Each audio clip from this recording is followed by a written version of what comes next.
Her mother was critically ill, and her final wish before passing was simply to see her daughter married. Daphne had spent 27 days begging her boyfriend Ethan until he finally agreed to go to the civil registry office to register their marriage. She waited at the government office until the doors closed, but Ethan never appeared. That very same day, Ethan's childhood friend Chloe shared a photo of their own marriage certificate on social media. Time had moved quickly. They were only 3 days away from their 1-month wedding anniversary. It was only then that Daphne realized the truth. On the very first day she had pleaded with Ethan, he had already gone and married his childhood friend. At that moment, a text message arrived from Ethan. Daphne, Chloe was being forced into a marriage by her family. I couldn't just stand by and watch her jump into a fire. We're getting divorced in 3 days, and then I'll marry you. 3 days later, when Ethan showed up at the registry office in a formal suit, he received only a single message from Daphne. Ethan, never see me again. Inside the morgue, Daphne stared at her mother's face, tears falling like rain. Her mother had raised her alone and had never asked for anything, yet Daphne had failed to grant her very last wish. When she first learned of the illness, Daphne had begged Ethan, her partner of 6 years, to marry her, just so her mother would know she had someone to take care of her after she was gone. She had pleaded for 27 days, but Ethan always found an excuse to avoid it.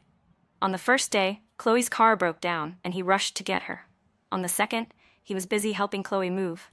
And by the 26th day, Chloe's stomach issues had flared up, requiring his constant attention.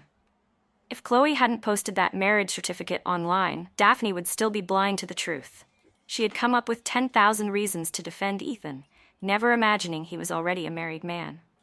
Daphne knelt by her mother's bed until sunset, which was when Ethan finally called.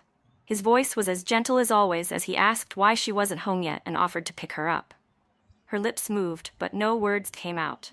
In the past, she would have acted a bit spoiled just to be coaxed by him, but now she couldn't bring herself to say anything sweet. Ethan's voice grew hurried as he asked for her location. The hospital, she finally managed. He paused, seemingly just remembering she had been there for days and promised to come to her. As soon as the call ended, Daphne suppressed her grief to begin the funeral arrangements, but 10 minutes later, another text arrived. Daphne, I have to go with Chloe to meet some parents.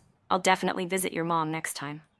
She wasn't surprised. Over the last 2 years, next time was all she ever heard. He used it for missed anniversaries, for failing to meet her mother, and for delaying their marriage. He knew she would forgive him, which was why he felt he could hurt her without consequence.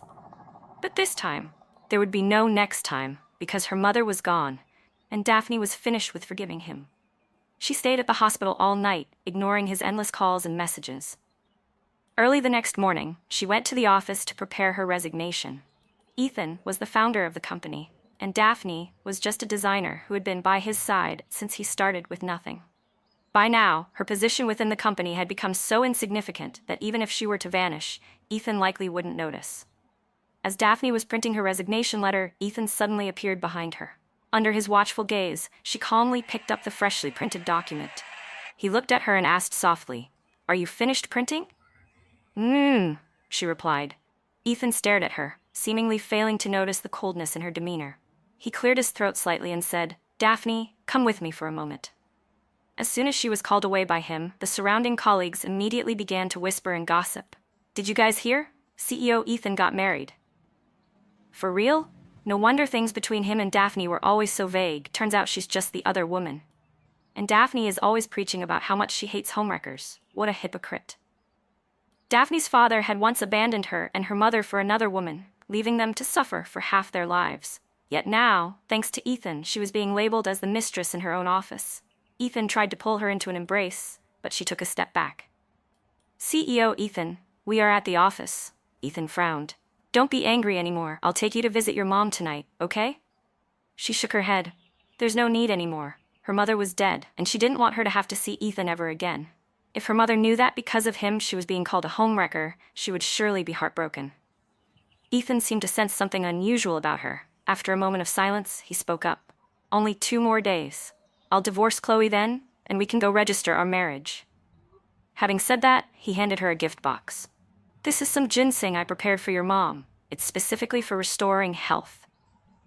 Daphne stared at the ginseng, feeling stunned for a second. His kindness had come far too late. Her mother no longer had any use for it. Seeing her silence, a flash of anxiety crossed Ethan's eyes. Just as he was about to speak, his phone rang urgently, cutting off his train of thought. Ethan pulled out his phone and glanced at her, hesitating for a few seconds before turning to walk away. Daphne knew it was Chloe calling.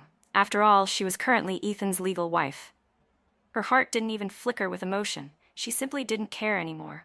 Afterward, she submitted her resignation. Faced with her sudden request to quit, Vice President Miller seemed prepared. "Daphne, I believe CEO Ethan will have everything settled for you." She bit her lip, finding it pathetic. In everyone's eyes, she was just a canary Ethan kept at the company. He had arranged everything for her, yet no one believed she was actually his official girlfriend, or that she was currently a woman deeply wounded and choosing to leave. As she was leaving the building, she ran into Ethan and Chloe right at the elevator doors. The moment he saw her, Ethan's eyes shifted instinctively as he opened his mouth to explain. "Don't misunderstand, I brought Chloe here too." Before he could finish, Chloe looped her arm through his. "To tour my husband's company." Daphne said nothing. Then, Chloe spoke up again. "Daphne, you don't mind, do you?" She looked at Daphne with eyes full of provocation.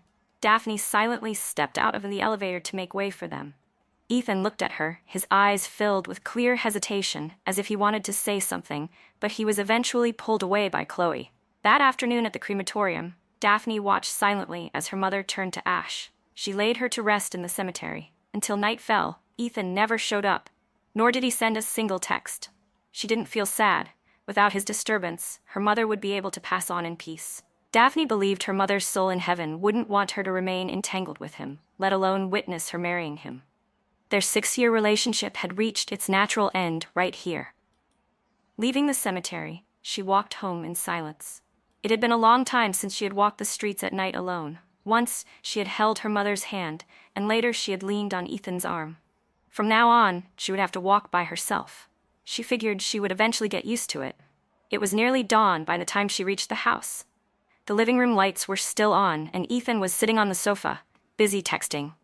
When he saw her enter, the frown on his face deepened, and he immediately rushed over to grab her hand. "Where have you been? You didn't pick up your phone or answer my texts. Do you have any idea how close I was to calling the police?" Daphne froze and pulled her hand back from his grip. "I was with my mother. I didn't want to be disturbed." Hearing her mention her mother, Ethan seemed to suddenly recall his words from earlier that day, and a flicker of guilt crossed his face. He suddenly looked at her with anticipation, solemnly pulling out a small box and handing it to her. Instinctively, she took it and opened it to find a diamond ring inside. She was stunned. Ethan had once held her hand tightly and sworn that he would put a wedding ring on her finger and hold their marriage certificate while her mother witnessed their happiness. She had waited so many days and hoped so many times. But that was in the past. She snapped the box shut and handed it back to him. Ethan knit his brows, seemingly sensing something was off, and spoke hurriedly. "It's past midnight now. Just one more day and I'll be divorced from Chloe. Don't worry, I've always remembered the promises I made. Tomorrow I'll personally put that ring on your finger, and we'll go register the marriage." Daphne wasn't moved by his sweet words at all. She only responded indifferently. "Okay, I got it. I'm a bit tired. I'm going to get some rest." The smile on Ethan's face stiffened. For the first time, he recognized her coldness, and a flash of panic surfaced in his eyes. He reached out to grab her hand, but at that exact moment, Chloe stepped out of the bedroom wearing Daphne's pajamas. Her eyes were groggy, but the moment she saw Daphne, she lunged forward to wrap her arm around Ethan's. "Ethan," she said coquettishly, "Daphne is back. Hurry up and wash up so we can go to sleep." Ethan looked at Daphne quickly, trying to explain. "Chloe had a fight with her family. I'm only letting her stay in the living room for one night." After saying this, Ethan stared at her intently, as if afraid she would misunderstand. Daphne nodded nonchalantly. "It's fine. I can go stay at my mother's place for the night." Ethan stood frozen in place, apparently not expecting her to agree so decisively. Chloe, however, didn't give Daphne a chance to change her mind. She triumphantly turned around and ran straight back into the room. As Daphne pulled her suitcase toward the door to leave, Ethan remained standing in the living room. He bit his lip and gripped her hand tightly, refusing to let go, the guilt in his eyes growing more apparent. Finally, under Chloe's persistent calling, he spoke. "Tomorrow, after we finish the registration, I'll go with you to visit your mother." When morning came, Daphne finished packing her things and headed back to the company to handle her final handover. As soon as she walked in, she noticed the strange looks from her colleagues. Once she passed them, Whispers and pointing broke out behind her. It wasn't until she saw Chloe sitting at her desk that she understood why the atmosphere was so bizarre. Everyone was pretending to look at their computer screens, but their eyes were constantly darting toward the scene. Seeing Daphne arrive, Chloe tilted her chin up arrogantly. "I officially start work today. I want to sit here. You go somewhere else." Daphne looked at her and nodded calmly. "Fine, let me just pack up my things." They spoke very quietly, but in the eyes of their colleagues, Daphne had become the loser in this battle. Because both main players were present, no one dared to speak openly. They only tapped away at their keyboards. Deep down, her colleagues were filled with nothing but contempt for her. Daphne had once wanted to clarify everything, but she didn't know how to even begin. After all, Chloe was the legal wife Ethan had registered with. Anything Daphne said would only bring further humiliation upon herself. When she finished packing and was ready to leave, Ethan walked over. Seeing her holding a suitcase, his expression darkened instantly. "Where are you going?" Before she could answer, Chloe cut in. "She's giving up her spot for me. I like sitting there." Seeing Daphne about to depart, Ethan hurriedly grabbed her arm. "No, this is your spot. No one else is allowed." Daphne cut him off before he could finish. "If she likes it, let her sit there. I've already resigned anyway. It doesn't matter to me who sits there anymore." Ethan stood frozen, his eyes darkening and his expression unreadable. It wasn't until her back disappeared as she carried her suitcase away that he snapped back to reality. Ethan roughly pushed Chloe, who had been whistling while clearing the desk, aside, and in front of everyone, he swung his hand and slapped her across the face. "I entered a fake marriage with you, but that doesn't mean you get to climb over my head. What have you misunderstood? Did you forget? I warned you never to touch Daphne." After leaving the company, Daphne received a text from Ethan. "Tomorrow, I'll be waiting for you at the registry office. The specialist I invited for your mom arrives tomorrow. Once we finish the paperwork, we'll go see her together." She let out a soft laugh, one tinged with a bitter aftertaste. "Goodbye, Ethan," she whispered. She took all her luggage and headed straight for the airport. The next day, Ethan stood in front of the civil registry office, clutching the divorce papers he had just received. Meanwhile, a plane was preparing to land. The destination was South City, a coastal town Daphne had never visited but had always dreamed of. There was no Ethan here, no Chloe, and no suffocating rumors. Outside the window, the plane sliced through the clouds as it descended. Suddenly, she remembered a night of heavy rain 6 years ago. Ethan had stood beneath her building, soaked to the bone, looking up to confess his love. "Daphne, be with me. I promise I'll give you a happy life." Opening her phone, she saw 17 unread messages. The latest one was from 5 minutes ago. "Daphne, I'm at the registry office. Are you here yet?" She stared at the screen and suddenly burst into laughter. It was so ironic. 27 days of pleading had only traded for the promise of, "I'll marry you in 3 days." Now that the 3 days had passed, she no longer had the strength to expose his lies. Her fingertips brushed over the familiar number in her contacts. 6 years of conversations flashed before her eyes like a fast-forwarded film. The rainy night he stood soaked downstairs, the early days of starting the business, living in a rented room, sharing a single pack of instant noodles, the first time they signed a contract, and he spun her around in joy. Until everything froze at the image of Chloe wearing her pajamas, leaning intimately against his arm. She had been held captive in a prison named Ethan for 6 years, and now she could finally let go. Perhaps it's true what they say. Letting go and finding peace in a relationship can happen in a single, brief moment. "Ma'am, the exit is this way," a flight attendant gently reminded her, pulling her back to reality. During those years starting the business with Ethan, she had lost almost everything, both her dreams and her self-respect. 6 years of waiting and 27 days of begging still didn't measure up to a single time Chloe needed help moving.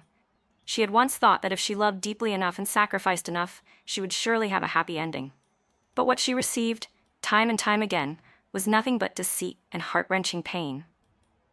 The love she had always cherished was, in his eyes, nothing more than a joke, a form of entertainment for his idle hours. He had never truly held a place for her in his heart. Daphne suddenly remembered her mother's thin, frail hands just before she passed, trembling as they gripped her sleeve. Her mother's bloodshot eyes had been filled with a desperate plea. "Daphne, let me leave in peace." One by one, tears fell onto her phone screen, blurring the last message Ethan had sent. The phone vibrated as Ethan called yet again. She decisively turned it off. Then, she deleted every trace of his contact information, blocking him on every possible platform. With her own hands, she cut the cord on the obsession that had fueled her self-deception for the last 6 years. Once you choose to leave, You must never hesitate. In front of the registry office, Ethan gripped the divorce papers tightly. His phone displayed one final, glaring notification in bright red. He stared at the words, "Message failed to deliver. Recipient has blocked you." His throat tightened, and a bitter, metallic taste rose in his mouth. "Ethan?" Chloe ran toward him, teetering on 4-inch heels. Her heavily made-up face wore a twisted, triumphant smile. "She's gone, isn't she? Are you honestly still expecting that bitch to come crawling back and beg for your forgiveness?" The glass of the office doors reflected the man's bloodshot eyes. Just as Chloe's hand reached out to touch his sleeve, he violently shoved her away. Ethan's sudden turn sent a gust of wind catching Chloe's silk scarf. She stumbled, clutching a marble pillar for support. His voice rang out, low and trembling with rage. "Are you done acting yet? You absolute piece of trash? What did you just say?" Chloe's pupils dilated in shock. Ethan suddenly burst into a dry laugh. The sharp edge of the divorce papers sliced into his palm. "During the 27 days Daphne pleaded with me, you had a stomachache 12 times, your car broke down 7 times, you were abused 4 times, and even that dog of yours got acute enteritis 4 times. Chloe, do you really think I'm an idiot?" Several couples waiting inside the hall surreptitiously raised their phones to record. Chloe's face turned deathly pale. Her elaborately curled hair stuck to her forehead with cold sweat. "Back then, you were the one who volunteered to help me deal with my family. Now you're going to pretend to be the devoted lover? When Daphne was still here, what did you ever actually do for her?" "Shut up." Ethan punched the electronic cueing screen with a heavy fist. Spiderweb cracks spread instantly. You knew exactly how sick her mother was." His distorted face was reflected dimly in the shattered screen. Memories he had intentionally suppressed suddenly came rushing back. The sight of Daphne's back as she huddled by the printer at 3 a.m. fixing a design, her trembling fingertips clutching the lab results by the hospital bed, and the steady rolling sound of her suitcase wheels during the last time they met. Chloe took a half step back, intimidated by his gaze, but she quickly straightened her back. "Why bother faking a broken heart now? When she was begging you to register the marriage, didn't you find her annoying? What was it you said? That she was using her mother's illness to emotionally blackmail you every single day?" "I told you to shut the hell up." His roar of fury startled the sparrows outside, sending them scattering into the air. When the security guards rushed in with batons, they saw the usually dignified and aloof CEO Ethan grabbing his ex-wife by the collar, slamming her against the wall. His expensive coat dragged across the floor, messy and chaotic. Daphne pulled her suitcase out of the airport. The damp sea breeze, carrying the scent of salt, hit her full in the face. She rented an old apartment right by the ocean. The landlady was a silver-haired woman who smiled kindly as she handed over the keys. "The energy in this room is very good, dear. Everyone who moves in here finds their luck changing for the better." Daphne looked up at the faded, mottled wallpaper, where a few sunflower stickers still remained. She suddenly thought of her mother, who used to love planting sunflowers on the windowsill. Sunflowers were wonderful, always turning toward the light. Even if they fall, they find a way to stand back up on their own. Tears suddenly welled up in her eyes, and Daphne quickly turned away to wipe her face. To her surprise, she caught the elderly landlady leaning against the doorway, holding a pot of vibrant green sunflower seedlings. "The previous tenant left this behind," the woman said, tucking the pot into Daphne's arms. A warm smile crinkled the corners of her mouth. "I think you and this little plant share a certain destiny." 3 days later, Daphne received an interview invitation from a small design studio. Carrying her portfolio, she stepped into a glass-walled office overlooking the ocean, where the sea breeze made the design papers rustle softly. The man sitting behind the desk looked up, and his almond-shaped eyes brightened behind gold-rimmed glasses. "Wasn't this collection featured at the International Young Designers Exhibition 2 years ago? It was titled Bird in a Cage, right?" Julian's long finger pointed directly at a drawing that Ethan had once forced Daphne to withdraw from the exhibit. His voice was as smooth and gentle as jade soaked in warm water. Daphne stood there, stunned. That was a piece she had secretly submitted, while she and Ethan were still building the business. Later, he had told her the company needed to maintain a low profile and forced her to retract it. She never imagined that, even now, someone would remember that she was the artist. She gripped the hem of her skirt as memories of those nights huddled in the storage room, sketching rushed back.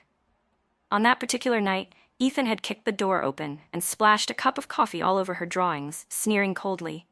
"The clients want commercial patterns. What value is there in these tattered bird feathers?" "It is very valuable." Julian said, suddenly standing up.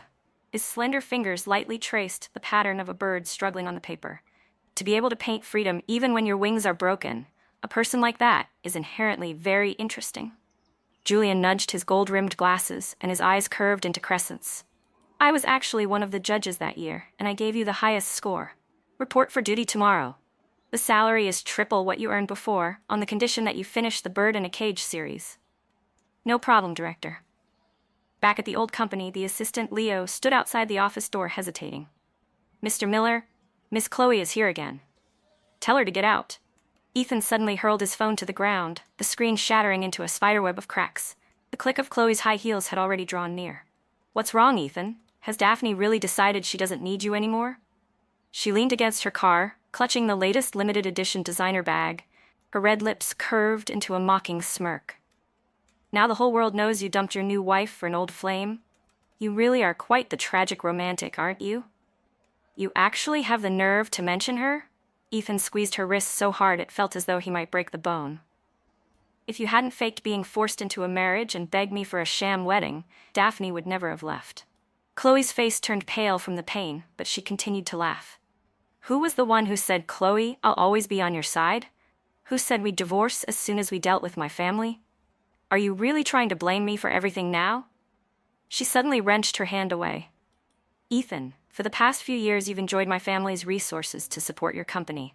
Now you want to burn the bridge after you've crossed it? The glass window reflected their distorted figures like a satirical shadow play. Ethan looked at the girl who had called his name since they were children, and suddenly found her terrifyingly foreign. You calculated this from the start, didn't you? You deliberately chose to register the marriage while Daphne's mother was critically ill. You posted those photos on purpose to provoke her. So what if I did? Chloe interrupted, her tears mixing with mascara to form dark streaks down her face. Since I was 12 years old, when you bandaged my scraped knee, I swore I'd make sure you only had eyes for me.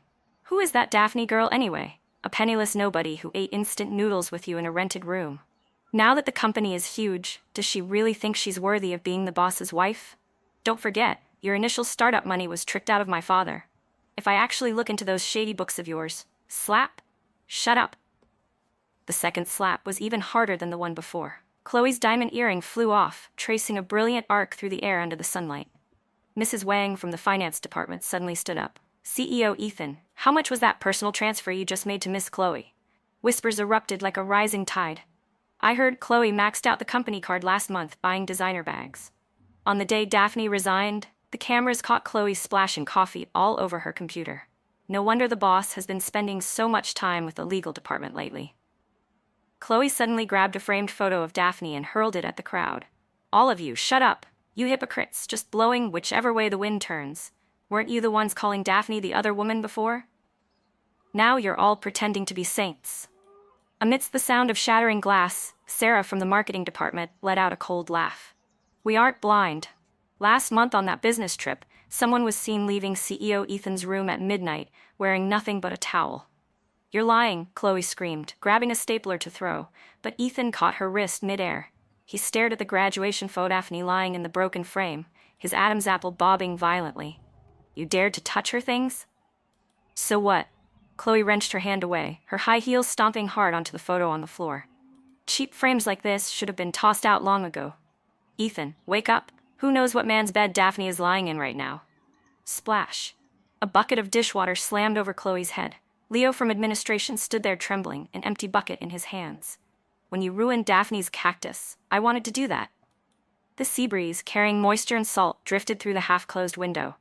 Daphne finished the final stroke on her sketch. When she looked up, she caught Julian leaning against the doorframe. He held 2 cups of coffee, his almond-shaped eyes gleaming with a soft smile behind his glasses. The final wing pattern for the Bird in a Cage series has 3 more cracks compared to the original draft. Daphne's fingers paused over the drawing. The bird's wings were shattered, yet it stubbornly soared upward, exactly how she had felt that night, curled up in the storage room, silently sketching. She reached out to take the coffee, the bitterness spreading across her tongue. The cracks are the price of escaping the cage, but it's through those cracks that the light can finally get in. Julian suddenly leaned over, his long fingers grazing the edge of the drawing table. His sleeve brushed against the back of her hand, and the unexpected warmth made her reflexively flinch. He let out a soft chuckle and pushed a stack of photos toward her. The client wants to showcase the bird in a cage, set at Fashion Week next month. I'm planning to use real bird feathers for the inlay. Are you afraid of birds? I used to be, she said, lightly stroking a photo of a white heron spreading its wings. She suddenly remembered the time Ethan had tossed her pet sparrow's cage into the trash. But now, I'm more afraid of being kept in a cage. Julian's gaze lingered on her fingers for a moment before he abruptly turned and pulled a ribbon-tied box from a drawer. Open it. Inside was a brooch shaped like a feather. The silver plumes were intertwined with metallic thread, and at its center sat a small stone that sparkled in the sunlight. Daphne caught her breath. It was a design from a sketch Ethan had torn to pieces 2 years ago, now brought to life by Julian. The day you were forced to withdraw from the exhibition, I picked up this sketch. Julian's voice was as light as sea foam. Now it's back with its owner. I hope you like it. Late at night, only a single desk lamp flickered in the studio. Daphne was hunched over, pen in hand, refining a pattern when a sound suddenly echoed behind her. A rustling sound broke the silence as Julian approached, carrying a thin blanket. He still carried the faint chill of the night mist on his clothes. The humidity is high here. If designer Daphne catches a cold, I won't be able to handle the delay in the bird in a cage progress, he said. It was only then that she realized she was wearing nothing but a thin shirt. A warm wool blanket was draped over her shoulders. Julian naturally pulled up a chair and sat down beside her, picking up her sketches. I noticed you've revised this part several times.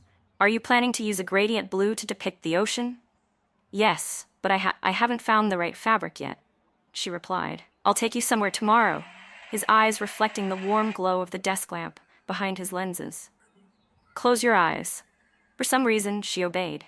In the darkness, her sense of smell became sharper than ever, catching the quiet, lingering scent of cedarwood. Julian spoke softly in her ear. Hold out your hand. A cool piece of silk fell into her palm. When she opened her eyes, she saw a gradient blue fabric shimmering with silver highlights under the light, as delicate as moonlight dancing on ocean waves. Hand-woven in Italy. There are only 3 pieces left in the world, he said, his fingers grazing the edge of the material. Do you dare to use it for the opening gown of the upcoming Fashion Week? What if I fail? She asked. Don't be afraid. If we fail together, he said, suddenly gripping her trembling wrist. The warmth from his palm seemed to travel through the fabric and straight into Daphne's heart. Daphne, you should learn to believe that your wings can create a storm. The night before Fashion Week, her hair got caught in the ribbon of her gown's collar backstage. The dressing room door was suddenly pushed open. Julian leaned against the frame and gave a short whistle. Does a princess in distress need a knight to the rescue? Not really. Director Julian, your knight energy is being used in the wrong place, she said, her face flushing. As she tried to untangle her hair herself, he caught her wrist. Don't move. Out of nowhere, he produced a pair of silver scissors. The cold blades brushed against her neck. Relax. I used to fix the waistlines of my mother's dresses back in the day. Strands of hair fell as he cut, his breath ghosting over the nape of her neck. The vanity lights in the dressing room suddenly flickered. In the shimmering darkness, the reflection in the mirror showed their shadows almost fused together. Julian's fingers subconsciously twirled a stray lock of her hair until the MC's countdown echoed from the stage. It's showtime. He took half a step back, tucked the scissors into his pocket, and instantly regained his usual composed demeanor as Director Julian. Remember, tonight, all the applause is for the bird that has escaped the cage. When the final curtain call ended, she stood in the wings watching Julian politely socializing under the rain. In his perfectly tailored suit, he looked like he was wearing a flawless mask. Once the crowd dispersed, he suddenly loosened his tie, ran through the rain, and reached his hand out to her. Let's go. I want to show you something. The black Maybach sped through the night and stopped at a sea cliff. Julian pulled an iron cage from the trunk. Inside, more than a dozen white pigeons were fluttering their wings restlessly. Now, this is the true finale of Bird in a Cage. He flung the cage door open. The moonlight spilled over their white wings, creating a sparkling radiance. Go ahead, designer Daphne. Set them free with your own hands. She tremblingly stroked the soft feathers, the beating of their wings making her palms tingle. When the last bird flew from the cage, Julian suddenly wrapped his arms around her from behind. His soaked suit pressed firmly against her thin shirt. It feels like they're flying for you, he whispered. His hot lips brushed past her ear before he abruptly pulled away. Sorry. I lost control for a moment. She grabbed his hand just as he was about to withdraw it, turned around, and kissed the corner of his mouth. The salty sea breeze blended with the sweet scent of orange between his teeth. Julian stood stunned for a heartbeat before his hand suddenly moved to the back of her neck, pulling her into a deep kiss until the sound of the crashing waves swallowed every choked-back sob. The financial troubles within Ethan's company finally unraveled like a rotting net being torn apart. It was all the result of a series of deliberate retaliatory moves by Chloe. She had intentionally mingled the company's ledgers with Ethan's personal accounts, creating a trail of fraudulent transactions that tightened around his neck like a venomous snake. Overnight, the entire board of directors turned their backs on him, and the press was saturated with news of the scandal involving Ethan embezzling company funds. "You did this, didn't you?" Ethan kicked open the door to Chloe's office, his eyes bloodshot like a cornered beast. Chloe was leisurely painting her nails a deep crimson, the color of clotted blood. "Haven't you suspected me for a while now? Why come for the interrogation only now?" She tossed out a stack of photos showing a blurry silhouette of Ethan entering a private club in the middle of the night. "Tell me, if these photos are released, do you think your image as the devoted lover will hold up?"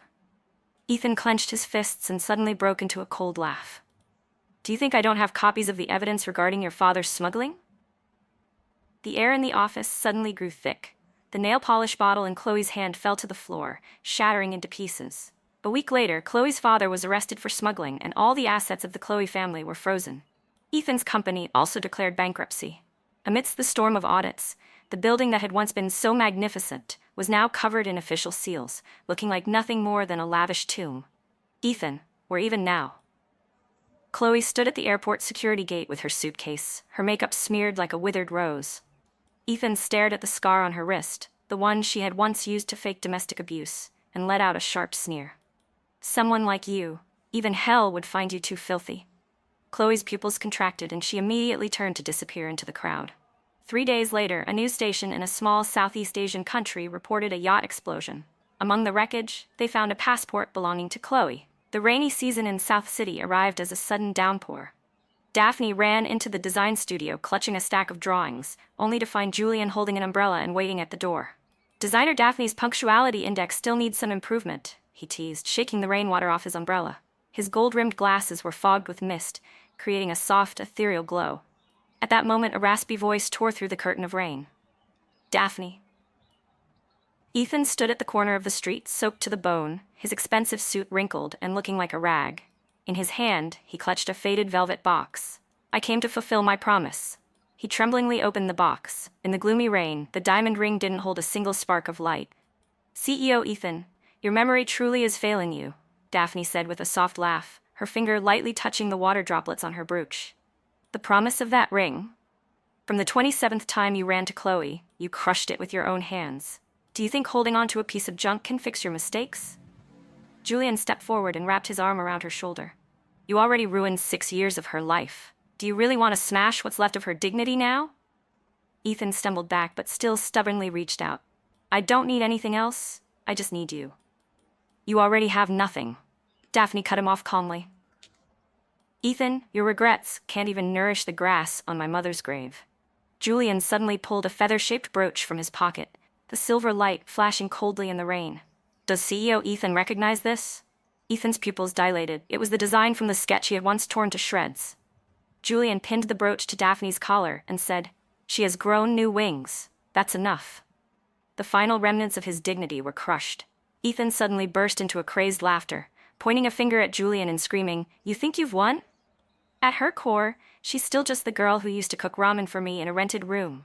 You're nothing more than someone picking up the scraps I threw away. Slap! A blow sent his face recoiling to one side. Daphne swung her hand, her palm growing numb as a wave of emotion finally flickered in her eyes. "This slap is for insulting my mother's final wish," she said. She swung her hand again, harder this time. "This slap is for trampling over 6 years of my sincere devotion." As she prepared for a third strike, Julian caught her trembling wrist. "Don't dirty your hands on him. Get him out of here." 2 security guards stepped forward, pinned Ethan down, and dragged him away. Julian wrapped his arms around her, his fingertips warm and steady. She turned her head to look at that shivering, rain-soaked figure one last time. "You've already rotted away," she whispered. 3 months later, under the flash of cameras, The finale of the Bird in a Cage series sent a shockwave through the entire fashion world. The broken wings had been transformed into brilliant, gold-flecked capes. As the curtain fell, thousands of white pigeons soared into the sky from behind her. In front of a moldy television screen in a cheap rented room, Ethan sat in a daze, surrounded by empty liquor bottles.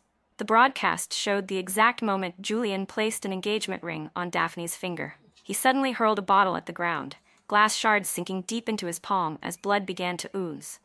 "Congratulations," he muttered, raising a half-empty bottle to the empty air. Blood mixed with alcohol, dripping onto Chloe's death certificate. "We both got exactly what we deserved." The end. Bookmore back. That's Daphne's story. After 6 years, she finally realized, real love never makes you beg or wait in pain. Sometimes letting go is the only way to be free. Thanks for watching.